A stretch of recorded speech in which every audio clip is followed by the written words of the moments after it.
নমস্কার। সাহিত্যের মণিমাণিক্যগুলি অনুষ্ঠানে গল্প বলার কথক ঠাকুর অডিও বুক ইউটিউব চ্যানেলে আজ শোনাব প্রখ্যাত সাহিত্যিক, প্রাবন্ধিক, ঔপন্যাসিক, দার্শনিক প্রমথনাথ বিশি রচিত ছোট গল্প চোখে আঙুল দাদা।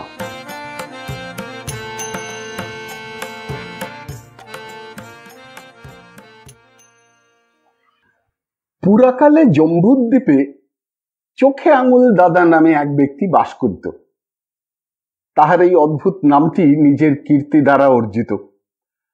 তাহার পিতৃদত্ত নাম সকলে ভুলিয়া গিয়াছিল। সকলের দোষ সে চোখে আঙুল দিয়া দেখাইয়া দিত বলিয়া সকলে তাহাকে চোখে আঙুল দাদা বলিয়া ডাকিত। তাহার দৃষ্টিতে কেহ বা কিছু নিখুঁত ছিল না।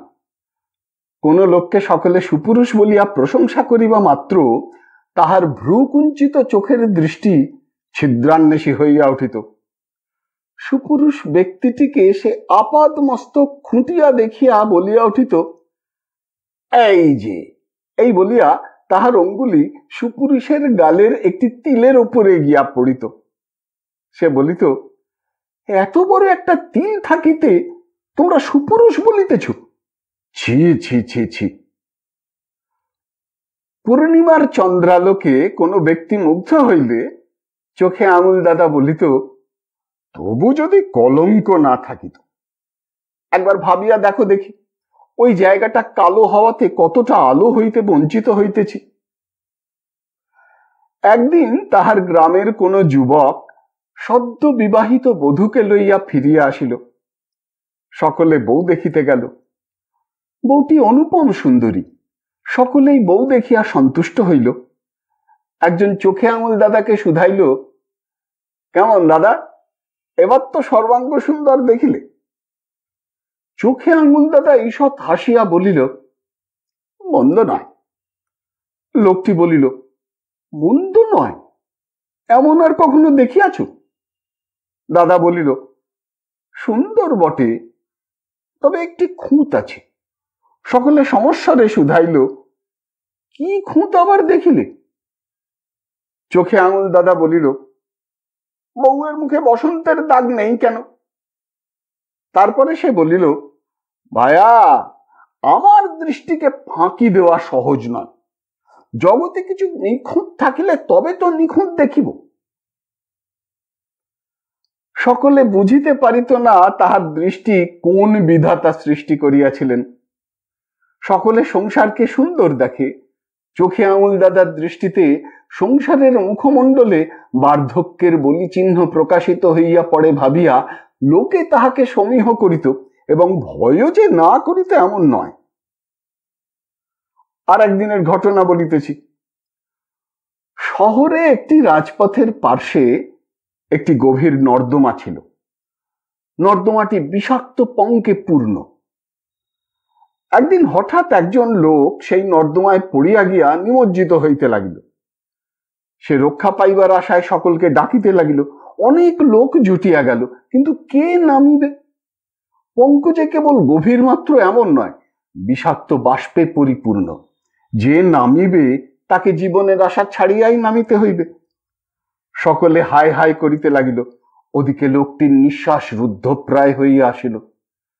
তখন একজন ভদ্রলোক গায়ের চাদর খুলিয়া ফেলিয়া নর্দমায় লাফাইয়া পড়িল এবং অনেক কষ্টে লোকটিকে উপরে তুলিল।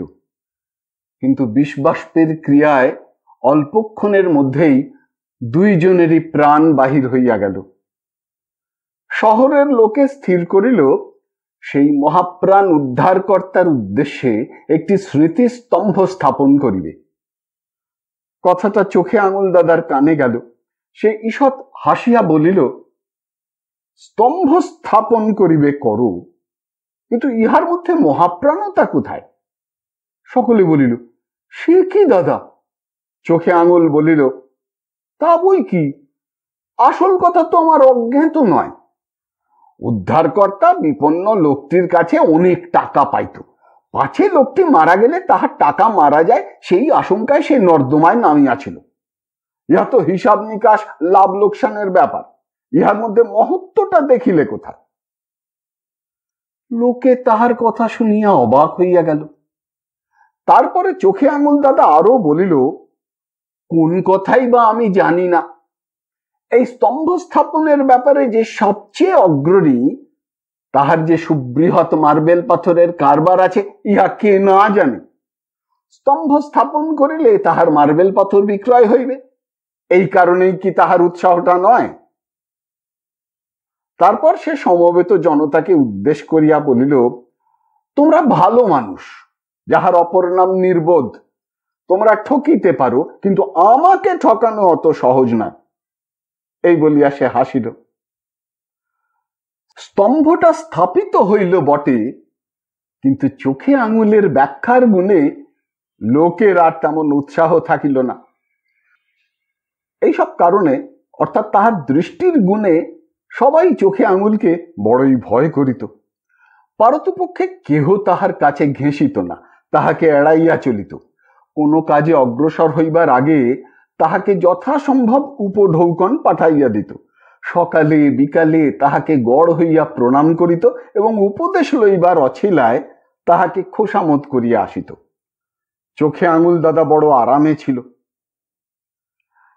একবার চোখে আঙুল দাদা কামরূপ রাজ্যে বেড়াইতে গেল। সে তথায় পৌঁছিয়া দেখিল রাজ্যে বড় ধুম, ভারী উৎসবের ঘটা পড়িয়া গিয়াছে।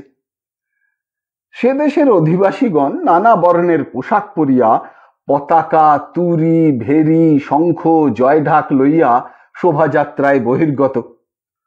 পথে অগণ্য পথিক, রথ, অশ্ব, হস্তি, কোথাও নৃত্যগীত হইতেছে, কোনখানে বা আতশবাজি পোড়ানো হইতেছে, কোথাও বা যাত্রার আসরে শ্রোতার ভিড়। ব্যাপারটা চোখে আঙুল দাদার বড়ই দৃষ্টিকটু থাকিল। সে ভাবিল, ইহারা নিতান্ত নাবালক দেখিতেছে, না বুঝিয়া কি ছেলে মানুষই কাণ্ড করিতেছে। তারপরে ভাবিল, আমি যখন আসিয়াছি একবার সব শুনিয়া বুঝাইয়া দিই। বেচারা সব বৃথাই ছুটাছুটি করিয়া ঘামিয়া মরিতেছে। তখন সে একজন লোককে জিজ্ঞাসা করিল, হ্যাঁ বাপু, তোমরা ছেলে মানুষই করিতেছ কেন?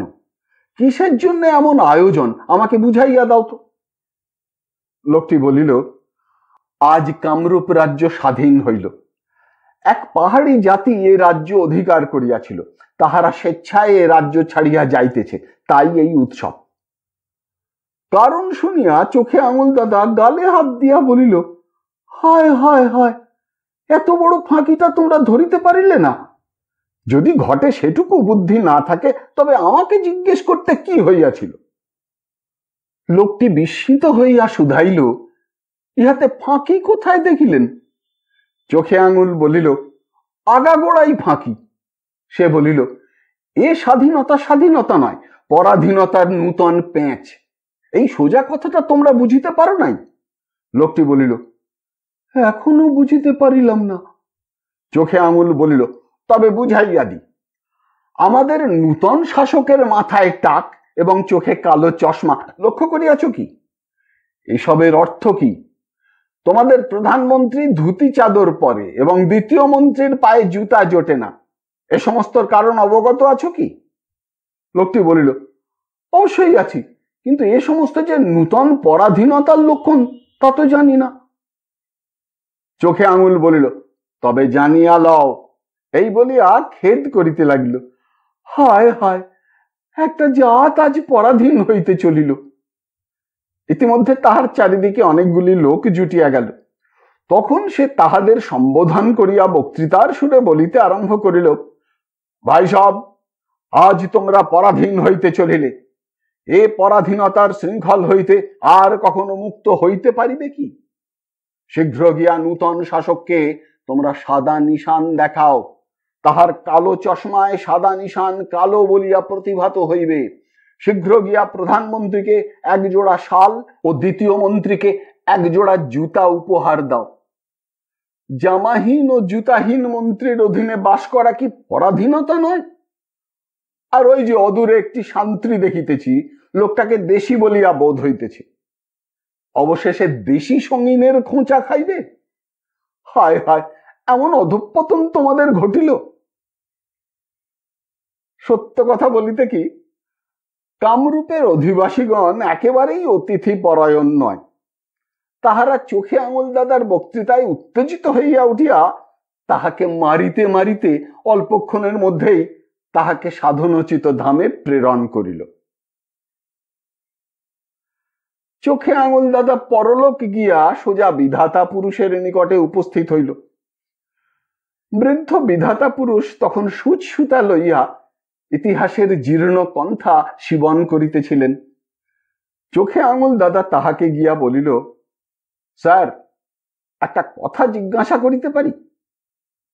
বৃদ্ধ বিধাতা মুখ তুলিয়া তাহার দিকে কিছুক্ষণ নির্বাক ভাবে তাকাইয়া থাকিয়া শুধাইল, কি ব্যাপার? সে বলিল, আমার নাম চোখে আঙুল দাদা, আমার বাড়ি গৌড় দেশে। সকলের দোষ আমি চোখে আঙুল দিয়া দেখাইয়া দেই, তাহার ফলে আমি সাধনোচিত ধামে আসিয়া পৌঁছিয়াছি। তুমি বুঝি বিধাতা পুরুষ?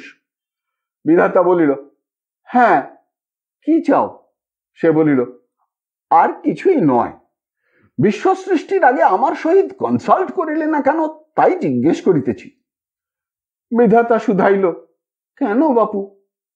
চোখে আঙুল দাদা বলিল, তাহা হইলে বিশ্বে এত ভুল ত্রুটি থাকিত না। ধরো না কেন, এই যে এমন সুন্দর চাঁদটি, তাহাতে কলঙ্ক থাকিয়া গেল কেন? আমাকে আগে কনসাল্ট করিলে বলিতাম, ও জায়গাটুকুও আলো দিয়া লেপিয়া দাও। বিধাতার মুখ দিয়া কথা সরিল না, সে চুপ করিয়া রহিল। চোখে আঙুল দাদা বলিতে লাগিল, গোলাপ ফুলের সহিত কাঁটা দিবার কি আবশ্যক ছিল? আর কোকিলেশ্বর এত মধুর করিলে, কিন্তু তাহার রংটা কালো করিলে কেন? মানুষের সংসারে সন্দেশ, মাংস প্রভৃতি সুখাদ্য দিয়াছ, কিন্তু তাহার সঙ্গে এত ব্যাধি কেন? মৎস্যকুলকে অবশ্য মানুষের খাদ্য করিয়াই জন্ম দিয়াছ, কিন্তু তাহাদের দেহে অনর্থক এতগুলো কাঁটা দিবার হেতু কি? সংসার যদি সত্যই সুখের স্থান করিয়া গড়িলে, তবে আধি ব্যাধি, জরা, মৃত্যু ও ইনকাম ট্যাক্স সৃষ্টি করিবার সার্থকতা কোথায়? আবার জিরাফের গলা অনাবশ্যক লম্বা কেন? ওই মাংসটা গন্ডারের গলদেশে যোগ করিয়া দিলে তাহার মনক কষ্ট কি লাঘব হইত না? কত আর বলিব। এ সমস্ত ত্রুটির কারণ বিশ্ব সৃষ্টি করিবার আগে তুমি এক্সপার্ট ওপিনিয়ন গ্রহণ করো নাই। লোকে যাই বলো, তোমাকে আমি নিখুঁত কারিগর বলিতে পারি না, বড় জোর তুমি মাঝারি গোছের কারিগর মাত্র। বিধাতা পুরুষ বলিল, আমি স্বীকার করিতেছি যে আমার সৃষ্টি নিখুঁত নয়, অনেক ভুল ত্রুটি করিয়া ফেলিয়াছি। আর সবচেয়ে বড় ত্রুটি এই যে আমি তোমাকে সৃষ্টি করিয়াছি। আচ্ছা বাপু, এক কাজ করো তো। এই বলিয়া বিধাতা পুরুষ তাহাকে একতাল মাটি দিয়া বলিল, একটি মানুষ করো তো। চোখে আঙুল দাদাকে এমন পরীক্ষায় কেহ ফেলে নাই। সে চিরকাল এমন অধ্যবসায়ের সহিত পরের ত্রুটি ধরিয়া আসিয়াছে যে তাহার যে ভুল ত্রুটি থাকিতে পারে কেহ চিন্তা করে নাই। এবারে সে বিপদে পড়িল। অনেকক্ষণ পরিশ্রম করিয়া মাটি দিয়া সে একটি পুতুল গড়িয়া বিধাতাকে বলিল, দেখো কেমন হইল। বিধাতা ভালো করিয়া দেখিয়া বলিল, ভালো হইয়াছে। এবারে আমি এই মনুষ্য পুত্তলিতে প্রাণ দান করিতেছি, দেখো কি হয়। এই বলিয়া বিধাতা মন্ত্র পড়িয়া দিল। মৃৎপুত্তুলি প্রাণ পাইয়াই চোখে আঙুল দাদার গালে সজোরে এক চপেটাঘাত করিল। বলিল, তবে রে শালা, আমাকে এমন করিয়া গড়িলে কেন? আমার হাত দুটা খাটো, এক চোখে দেখতে পাই না, দুইটা কানই বধির, আবার একটা লেজও দিয়াছ। তোমার আর কাজ ছিল না? চপেটাঘাতে ঘূর্ণিত শির চোখে আঙুল দাদা আসিয়া বিধাতা পুরুষের পশ্চাতে আত্মগোপন করিল। বিধাতা পুরুষ বলিল, কেমন? চোখে আঙুল বলিল, তোমার মাটির দোষ। বিধাতা বলিল, বেশ, একটু মাটি গড়িয়া নাও না কেন? চোখে আঙুল বলিল, পাইব কোথায়? বিধাতা বলিল, একটু মাটি গড়িতে পারো না? এর এমন কি শক্ত? চোখে আঙুলকে স্বীকার করিতে হইল সে যেমন ভুল ধরিতে পারে তেমন গঠন দক্ষতা তাহার নাই। সে বলিল, আমি চোখে আঙুল দিয়া দেখাইয়া দিতে পারি, কিন্তু সেই চোখ বা আঙুল তৈয়ারির ক্ষমতা আমার নাই। তারপরে সে বিধাতাকে বলিল, তাই বলিয়া আমাকে হীন মনে করিও না, এত ভুল ত্রুটি কার চোখে পড়ে? বিধাতা বলিল, নরকবাসের ওই তো অসুবিধে। চোখে আঙুল চমকিয়া উঠিল, বলিল, নরকবাস? আমি তো স্বর্গে আসিয়াছি। বিধাতা বলিল, তুমি যেখানেই আসো না কেন, নিশ্চয়ই জানিও তুমি নরকে বাস করিতেছ। চোখে আঙুল বলিল, কেন? বিধাতা বলিল, যে সর্বদা ভুল ত্রুটির জগতে বাস করিতেছে, সে নরকের অধিবাসী ছাড়া আর কি? বিধাতা বলিল, সৌন্দর্যই স্বর্গ, সে সৌন্দর্য যেখানেই থাক না কেন। বিধাতা বলিল, সন্তোষী বৈকুণ্ঠ, সে সন্তোষ যত পাপী তাপী দীন অভাজনের হৃদয়েই থাকুক না কেন। চোখে আঙুল বলিল, স্বর্গ কি একটি বিশিষ্ট স্থান নয়? বিধাতা বলিল, স্বর্গ বিশ্বময় ছড়াইয়া আছে, বৈকুণ্ঠ বিশ্বময় ছড়াইয়া আছে। যেখানে একটু সৌন্দর্য প্রতিভাত, যেখানে একটু সন্তোষ অনুভূত, সেই স্থানই স্বর্গ, সেই স্থানই বৈকুণ্ঠ। চোখে আঙুল বলিল, তাই যদি হইবে, তবে লোকে স্বর্গে আসিবার জন্য এত চেষ্টা করে কেন? বিধাতা বলিল, না করিলেও ক্ষতি ছিল না, তবে সকলের বিশ্বাস সৌন্দর্যের ধাপে ধাপে উন্নীত হইলে মহত্তর সৌন্দর্য লোকে পৌঁছানো যাইবে, তাই তাহারা স্বর্গে আসিতে চেষ্টা করে। কিন্তু যখন তাহারা স্বর্গে আসিয়া পৌঁছায়, দেখিতে পায় যে মর্তলোকের স্বর্গে ও এখানকার স্বর্গে কোনো ভেদ নাই। চোখে আঙুল বলিল, তোমার এই থিওরিটাও নিখুঁত না, ওর গোড়াকার সিদ্ধান্তটাই ভ্রান্ত। যাক, এই বিষয়ে তোমার সঙ্গে আমি তর্ক করিতে চাই না, কারণ এসব সূক্ষ্ম বিষয় তুমি বুঝিতে পারিবে না। তারপরে একটু থামিয়া বলিল, এবারে আমি কি করিব বলিয়া দাও। বিধাতা পুরুষ বলিল, তুমি আবার জম্বুর দেশে ফিরিয়া যাও। চোখে আঙুল বলিল, সেখানে সবাই আমার উপর রুষ্ট হইয়া উঠিয়াছে। বিধাতা বলিল, স্বভাবটা ছাড়িতে পারো না? চোখে আঙুল বলিল, গৌড়বাসী সব পারি, কেবল স্বভাব ছাড়া। বিধাতা বলিল, বাপু, এখানে তোমার স্থান হওয়া কঠিন। তুমি এক কাজ করো, গৌড় দেশেই যাও। এখন হইতে সে দেশের সমস্ত অধিবাসী তোমার স্বভাব পাইবে। বিশ্বের ভুল ত্রুটি ছাড়া সে দেশের লোকের চোখে আর কিছুই পড়িবে না, কাজেই তোমার ভয়ের আর কিছুই থাকিল না। চোখে আঙুল খুশি হইয়া বলিল, এতদিনে মনের মতন একটা বাসস্থান পাইলাম। এই বলিয়া সে বিধাতা পুরুষের উদ্দেশ্যে একটা অর্ধসমাপ্ত নমস্কার ঠুকিয়া প্রস্থান করিল। যাইবার সময় আপন মনে বলিল, এ ফানি ওল্ড ফেলো। বিধাতা পুরুষ আবার ইতিহাসের জীর্ণ কন্থা শিবনে মনোনিবেশ করিলেন।